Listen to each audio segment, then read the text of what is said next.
Sweet. Hi YouTube, I'm back with a new video today and it's a bit of a different one. I'm going to be going over my top 5 exercises for building big round shoulders. So pretty much in the video I'll be going over each exercise, explaining why I've programmed the exercise in, why you should program the exercise in, or why it may benefit you to do that exercise or a similar structure in your own routine. And I'll also go over how I program these shoulder exercises into my routine over the week. I train shoulders twice a week and I'm just going to give you insight into how I structure the workout to get the most from my shoulder routine to build round delts over time. So yeah, I'm going to give you a little breakdown and show an example of what my program looks like, or how you can also program some of these top 5 exercises. Just to be said now, there's plenty of exercises that can build round shoulders, big round shoulders. Anyway, but these are just my personal top 5 exercises that I've worked over the last kind of 7 years that I've been training to go from having no shoulders to pretty decently sized round delts, where I've been able to develop both my anterior, lateral and posterior head of my shoulder so far. And I say so far because there's still loads more growth there that can be had.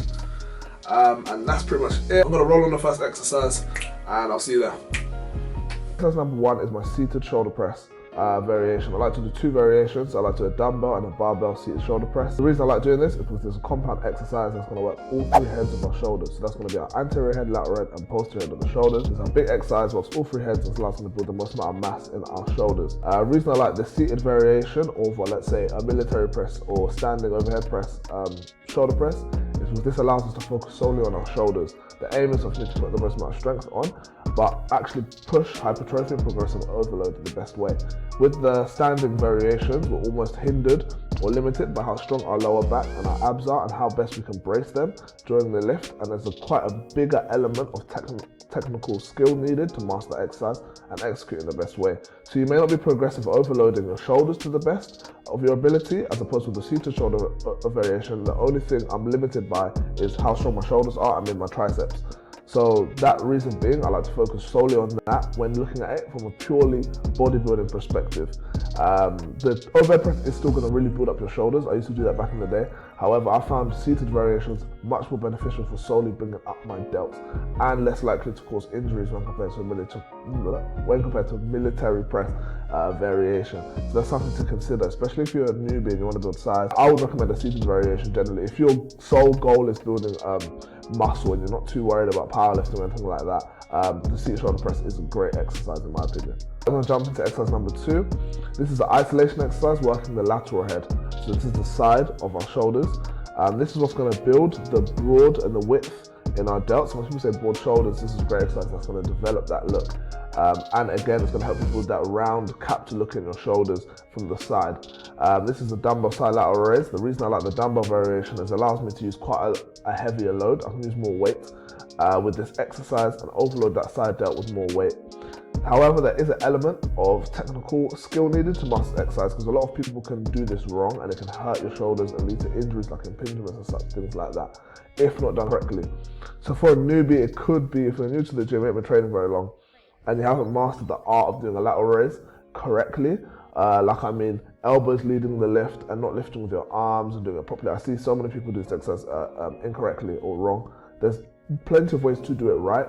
And there's a fundamental skill to doing it, or element to doing this exercise. So if you can't do it and you're a newbie, a cable variation may be better for you. So anyway, with my top 5, this is a classic exercise I will always have in the program when it comes to building up the delts. Okay guys, we're going to the third exercise. This exercise is a face pull. Reason I like this exercise over other rear delt focused isolation exercises is this really allows us to pull our elbows back and isolate the rear delts without targeting some of those mid to upper back muscles, so like our trap. With the rear delts being a small muscle group, it's very important that we don't hit a lot of weight when hitting this muscle group, because it's easy for our bigger muscle groups to take over the lift and we're not able to isolate. But with the rope and with the seated variation, it's very easy for us to pull our elbows very far back, engage the rear delts, squeeze them without using loads of other muscle groups, and best to develop those rear delts. Exercise number 4. Exercise number 4 is another compound exercise, but it's slightly different. This is another dumbbell based shoulder press, again seated variation. It can also be done standing, but again I'd recommend seated. This is an Arnold press done by Arnold himself. This exercise is another shoulder press variation, but Instead of keeping our shoulders up to ear level or below, we rotate our arms in. The reason I like this exercise, it's another compound movement, but it hits all three heads of the shoulders, but this allows us to bring a little bit more lateral head activation. But this is another big movement and compound exercise for building the shoulders that allows us to hit the shoulders with a lot of weight, and it's a pressing variation, but brings in more lateral head activation as the exercise. So if your lateral head, so the side of your shoulder, is lagging behind and isn't well developed, and you haven't got that broad looking shoulders, your shoulders are quite small looking or narrow, a great compound movement to maybe bring in is progressing on the Arnold press, as well as doing your lateral head work. My fifth exercise, and again, as you can see, I'm bringing loads of importance into bringing up that lateral head of the shoulder, because it can be quite hard. Not many exercises target it, and it needs to be isolated. So the final exercise is a cable lateral head. A lateral raise. The reason I like this exercise, and I also do the dumbbell variation, this one allows us to load the lateral head differently to the dumbbells. With dumbbells, most of the tension on the side delt is at the top of the movement, but when doing with a cable, it brings tension from the bottom all the way through to the top. You're going to feel it in your side of your shoulders, and it allows us to really isolate that muscle without bringing in much trap activation, as you can see by my video clip there. So I've just gone over my top 5 exercises for building up the shoulders. I'm now just going to quickly highlight and show you guys using this Google Sheet how I go about programming them exercises into my weekly shoulder workout. So looking at the screen, pretty much what I do at the minute is I run a push-pull leg split, or legs push-pull, whichever variation it is. So I train shoulders with chest and triceps together. I don't isolate shoulders by themselves. So within that mix, I'll train them twice per week. As you can see from the spreadsheet at the minute, I have within week 1, I have push A and push B. One of my push sessions will be chest focused, whilst the other one is shoulder focused. The difference when I'm saying focused is just on which workout has the higher lump sum of volume. So in my push A, it's usually shoulder dominant session, so there's a little bit more shoulder volume. As you can see from the highlighted red section of my workout program, I start with the same exercises. We'll show them my top 5. So I'll run through a seated dumbbell shoulder press as my main compound, usually keeping my reps between 6 to 8 rep range nice and heavy.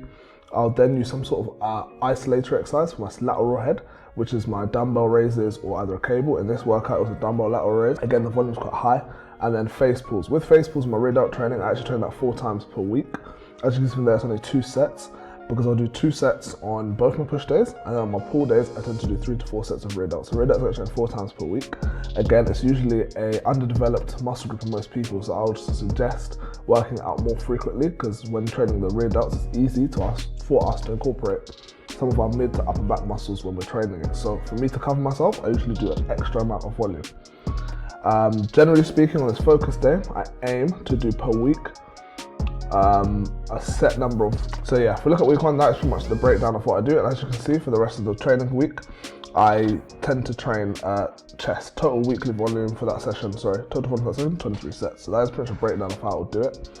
So this workout is again more focused on power movement, so I'm going a lot heavier. Dumbbell lateral raise usually be heavy, and my seated shoulder presses are quite heavy. Moving on to week 2, which is my push B workout. This workout's more chest focused, so I start the workout with my chest exercises, and as you can see at the end of the program, I then incorporate some of my shoulder exercises. Again, keeping a similar format. I would run a compound movement, and then an isolatory exercise for the side deltoid, and an isolation exercise for my rear delts. Just 3. Earlier on in my training kind of program, I might have done more isolatory exercises to make sure to build up my delts more, but this is pretty good standpoint for most people. Again, only doing about 8 sets. So here, the cable lateral raises, lighter weight, I'm not going to go heavy with the dumbbells. I incorporate an Arnold press, so again, not going very heavy with my strict pressing. Here, I just want to do more lat dominant exercises. So I'm doing a cable lateral raise, an Arnold press. Again, as I said previously, this is just to incorporate a little bit more work for that lateral head. And then again, my 2 sets for my rear delts, taking the training volume a little bit lower than the 20 rep range that I usually do on my first workout. But again, it's going to be typically quite a little bit heavy with the dumbbells. So that's pretty much how I structure it. I have one workout where shoulder volume is higher, and I start the workout with my shoulders.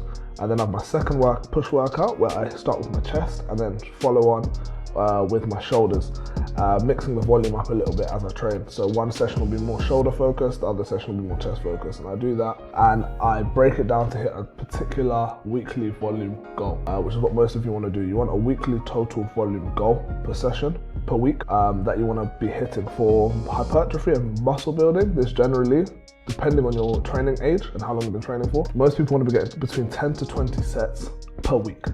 So for instance, for shoulders, I break it down at the bottom. With my shoulder training, my weekly volume is about 17 sets at the minute. I might do more. Generally, I can handle a high volume approach, but shoulders are one of my strong points.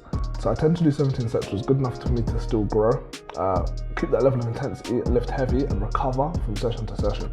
If you're new to lifting and you've just started training, you probably want to keep your volume closer to the bottom end of that scale. So 10 sets per body part per week can be good for you to develop your shoulders. And then you split that 10 sets per body part per week in the similar structure, where you want to have a compound exercise, something that isolates the side delts and stuff for the rear delts, which is generally, by doing them 3 pieces, by training all 3 parts of the shoulder, you're going to develop that round shoulder eventually. And then as your training age improves and as your ability to recover from your sessions increases, then you want to increase closer to that 20 sets body part per week rep range. That usually comes with more training experience. So as you can see, I'm close to the 20. I can probably push myself up to 23, but at the minute I'm more focused on chest progression. For break it all down, and in summary, to build up round shoulders, you want to be doing a compound exercise that targets all 3 heads of the shoulders, and it's going to allow you to load a lot of weight. You want to then isolate the 2 other sections of the shoulders, so the lateral head or medial head and the posterior head, which is your rear delts. By working all 3 segments, and eventually once they become well developed, you will have the desired look of having that round look and broad shoulders. Just doing strict pressing, I see loads of people come in the gym and they just press heavy. That's not going to do anything for your shoulders. You need to hit all 3 heads, and then over time they will develop. It's a patience game, and eventually it will come. But as long as you're sticking to the 10 to 20 sets body part per week, working all 3, breaking your volume into all 3 sections of the shoulder, eventually the size will come. So pretty much, guys, that is a full breakdown of how I've gone about building my shoulders over the last kind of 7 years of training, sticking to the fundamental exercises and how you can go about building up your shoulders yourself. I kept things pretty simple, sticking to the fundamentals and trying to give you guys a basic insight into how to do it without going into too much detail. I might do another video going into greater depth, but for now, that's kind of a basic one that anyone can take something from and start building up their shoulders. I still apply these same principles to this day into my training to develop up my delts and most muscle groups. But yeah, that's it. Don't forget to like, subscribe, and I'll see you on the next video.